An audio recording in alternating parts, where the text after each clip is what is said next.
আল্লাহ পাক রব্বুল আলামিন নবীজিকে উম্মে হানির ঘর থেকে ঘুম থেকে জাগাইয়া জমজমের পাশে শুয়াইয়া বুকের থেকে নাভি পর্যন্ত ফাইরা ভিতর থেকে সবকিছু বের করে এরপর জমজমের পানি দিয়ে ধুইয়া জান্নাত থেকে আনা রেশমি রুমাল দিয়ে ঢাকা ঈমান এবং হিকমতের অক্সিজেন ভিতরে পুশ কইরা হযরতে জিবরাইল এমন করে ইশারা দিয়া সিনায় সিনায় জোড়া লাগাইয়া বুরাকের পিঠে চড়াইয়া বাইতুল মুকদ্দাসে নিয়া সমস্ত নবীদের ইমাম বানাইয়া সাত আসমান দেখাইয়া আর জান্নাত দেখাইয়া সাত জাহান্নাম দেখাইয়া সীমান্তের বড়ই গাছের কাছে নিয়া আল্লাহ পাক রব্বুল আলামিন নূরের সাগর দেখাইয়া বাইতুল মামুর মসজিদে নামাজ পড়াইয়া আল্লাহ পাক রব্বুল আলামিন নবীজিকে রফরফে উঠাইয়া আল্লাহর কাছে নিয়া লম্বা সময় পর্যন্ত গল্প সল্প কইরা আল্লাহ পাক রব্বুল আলামিন 5 ওয়াক্ত নামাজ নবীজিকে পুরস্কার দিয়া দেয়।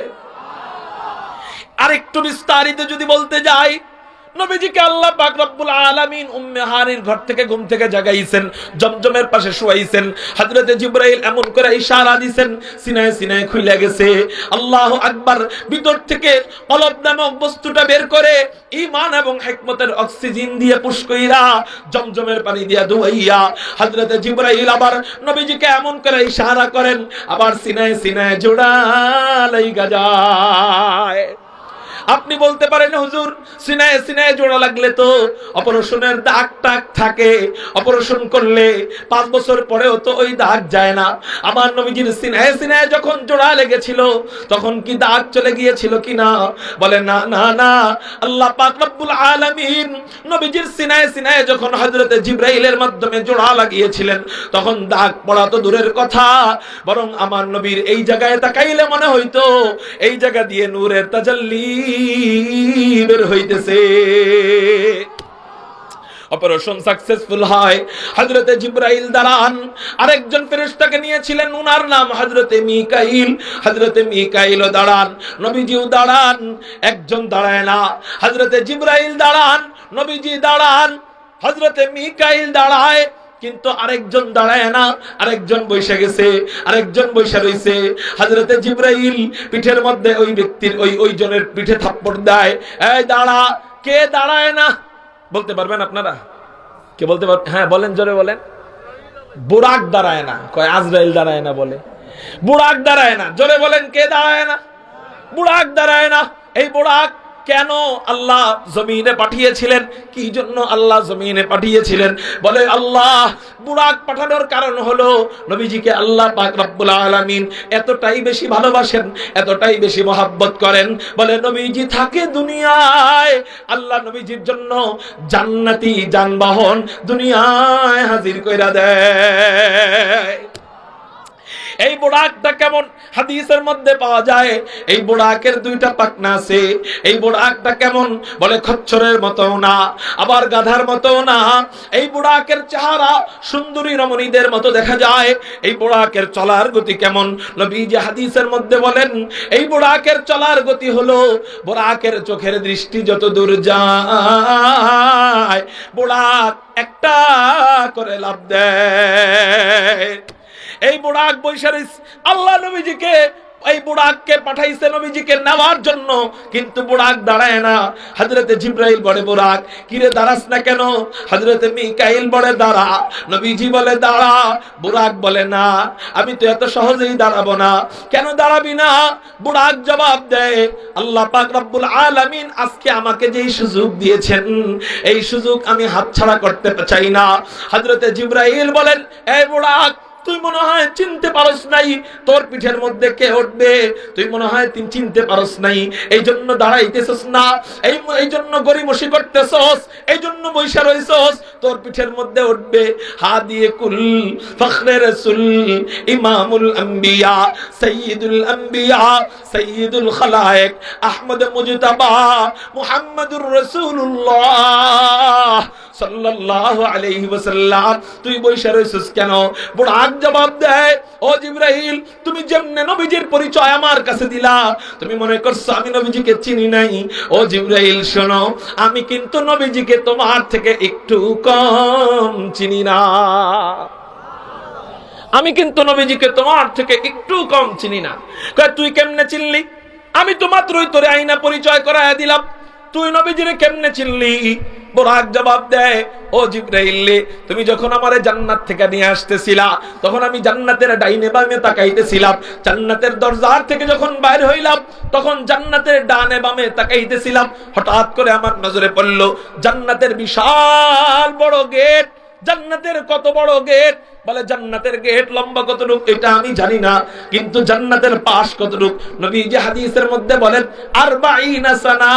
জান্নাতের দরজার পাশ, জান্নাতের গেটের পাশ, এক সাইড থেকে আরেক সাইডের দূরত্ব 40 বছরের রাস্তা। একটু চিৎকার দিয়া বলেন সুবহানাল্লাহ। এত বড় দরজা। হযরতে জিবরাইল বলেন, বুরাক জিবরাইলকে বলতেছে, ও জিবরাইল, এই দরজার উপরে আমি কি যেন লেখা দেখতে পাইলাম। হঠাৎ করে আমার নজরে আসলো এই দরজার উপরে লেখা দেখা যায় লা ইলাহা ইল্লাল্লাহ মুহাম্মাদুর রাসূলুল্লাহ। বলেন না সাল্লাল্লাহু আলাইহি ওয়াসাল্লাম। শুধু তাই না, শুধু তাই না, তুমি বাইতুল মামুর মসজিদে নামাজ পড়তে ঢুকলা, আমারে বাহিরে দাঁড় করায় রাখছিলা, আমি এদিক সেদিক তাকাইতেছিলাম। হঠাৎ করে আমার নজরে আসলো বাইতুল মামুর মসজিদের প্রধান ফটকের উপরে একটা সাইনবোর্ড। ওই সাইনবোর্ডেও কি যেন লেখা দেখা যায়। আমি মনোযোগ দিয়ে দেখলাম ওখানেও একই কালেমা লেখা, লা ইলাহা ইল্লাল্লাহ মুহাম্মাদুর রাসূলুল্লাহ।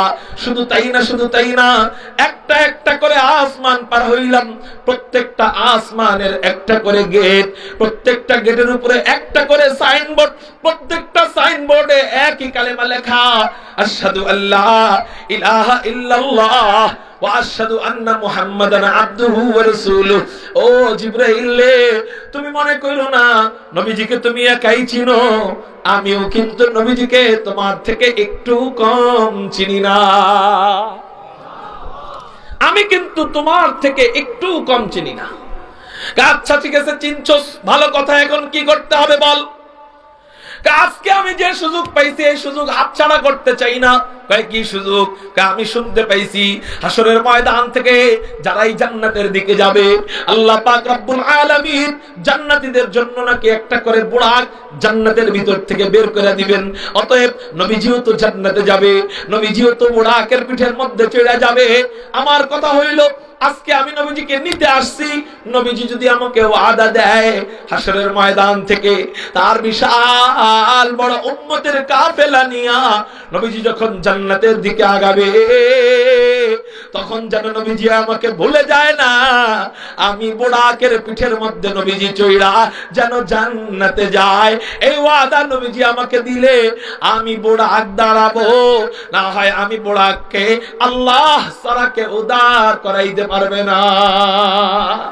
খতমুর রসুল্লাহ নজমে সুবুল সুবহ হিদায়াত, খতমুর রসুল্লাহ নজমে সুবুল সুবহ হিদায়াত, হক্কা কে নজিরি দুল হক বশিরি, আয়ে খতমে রসুল উম্মত তু খৈর উম্মত। এই সাউন্ড না, চিৎকার দিয়া বলেন আল্লাহু আকবার। আয়ে খতমে রসুল উম্মত তু খৈর উম্মত, চু সমর কে আয়াদ হামাদার ফসল আখিরি, চু সমর কে আয়াদ হামাদার ফসল আখিরি। আমার নবীজিকে বুরাক চিনলো উম্মত, তুমি নবীর উম্মত হয় আর নবীরে চিনলা না, তোমার মতো পোড়া কপাল আল্লাহর জমিনে আর কেউ নেই। নবীজি মুস্কি হাসেন আর বলেন, আচ্ছা ঠিক আছে, যা যা যা, আমি তোরে ওয়াদা দিলাম, আমি তোরে কথা দিলাম, আমি যখন হাসরের ময়দান থেকে জান্নাতে যাব, আমার কাছে 1000 কোটি বুরাক আইসা ভিড় জমাইলেও আমি নবী তোর পিঠের মধ্যে চইড়া জান্নাতে যাব। বুরাক খুশি হয়ে যায়, লাফ দিয়ে দাঁড়ায় যায়, নবীজি বুরাকের পিঠের উপরে চড়েন।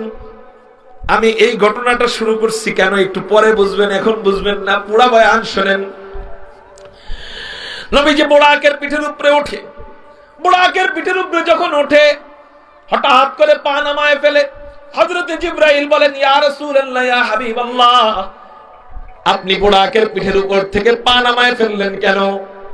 এতক্ষণ পর্যন্ত বুরাক গড়িমসি করছে, এখন আপনি গড়িমসি করতেছেন কেন?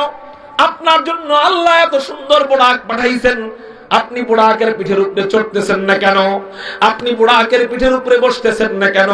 হযরতে জিবরাইল এই কথা বলার পর নবীজি বলেন, ও জিবরাইল, এত চমৎকার একটা যানবাহন আল্লাহ আমার জন্য পাঠাইছেন, আমার জন্য বানাইছেন, আমি অনেক খুশি হয়েছি জিবরাইল। কিন্তু জিবরাইল বলো, এত চমৎকার একটা যানবাহন আল্লাহ আমার একার জন্যই বানাইছেন, আমার উম্মতের জন্য কি বানান নাই? আমার উম্মতের জন্য যদি না বানান, আমি নবী একা একা বুড়াকের পিঠের মধ্যে চড়া মজা নিতে পারবো না। হযরত জিবরাইল বলেন, ইয়া রাসূলুল্লাহ, ইয়া হাবিবাল্লাহ, আপনি কোনো টেনশন করবেন না, আপনি কোনো চিন্তা করবেন না। আমি যখন এই বুড়াককে জান্নাত থেকে নিয়ে আসতেছিলাম, তখন আমি দেখতে পাইলাম জান্নাতের ভিতরে কোটি কোটি কোটি কোটি কোটি কোটি বুড়াক। প্রত্যেকটা বুড়াকের গায়ে আপনার প্রত্যেকটা উম্মতের নাম লেখা আছে।